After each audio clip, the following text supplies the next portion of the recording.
Is implementing a national high-speed rail in the United States feasible? In order to address this question, we will be looking at the environmental impacts, societal demand, innovation, and policy related to a high-speed rail. What is a high-speed rail?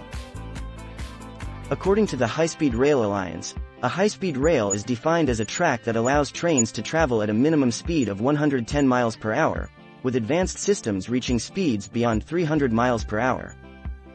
Something unique about high-speed rails is that they often have the ability to run on regular tracks that can reach even more secluded areas, expanding overall accessibility. What would a high-speed rail do?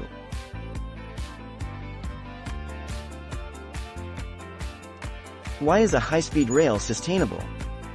In the United States, transportation infrastructures account for about 70% of total energy consumption and about 70% of total greenhouse gas emissions due to their heavy reliance on fossil fuels such as petroleum, natural gas, and coal. If this dependence continues, transportation energy-related CO2 emissions are predicted to increase yearly by 1.7% in the US alone. Given these statistics, the urgency for a need to shift to sustainable transportation is evident if we intend to address the growing issue of climate change within our nation. Implementing a high-speed rail would play a critical role in lessening the environmental impacts associated with our current means of transportation such as carbon emissions, scarcity of natural resources, urbanization, and constantly increasing oil and energy prices. Electric high-speed rails are the best alternative in terms of energy consumption, as rail is widely regarded as the most carbon-efficient mode of mass transportation, producing around 17 grams of CO2 per passenger kilometer in comparison to the 153 grams of CO2 produced during air travel and the 115 grams of CO2 produced during road travel.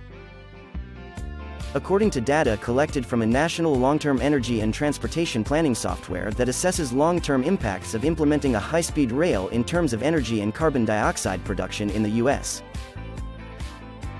The environmental benefits of introducing a high-speed rail are estimated to save about 237,000 tons of CO2 per year. Establishing a high-speed rail model that runs in 100% renewable energy, has low mass, and high seating capacity would be ideal in the United States, as it would create a low-cost, zero-emission, fast-traveling high-speed rail that aligns with Biden's $2 trillion infrastructure plan, as well as meet the initiatives in the Green New Deal House resolution that aim to reduce pollution and emissions from transportation through the creation of a clean, affordable, accessible public transit, and zero-emission vehicle infrastructure.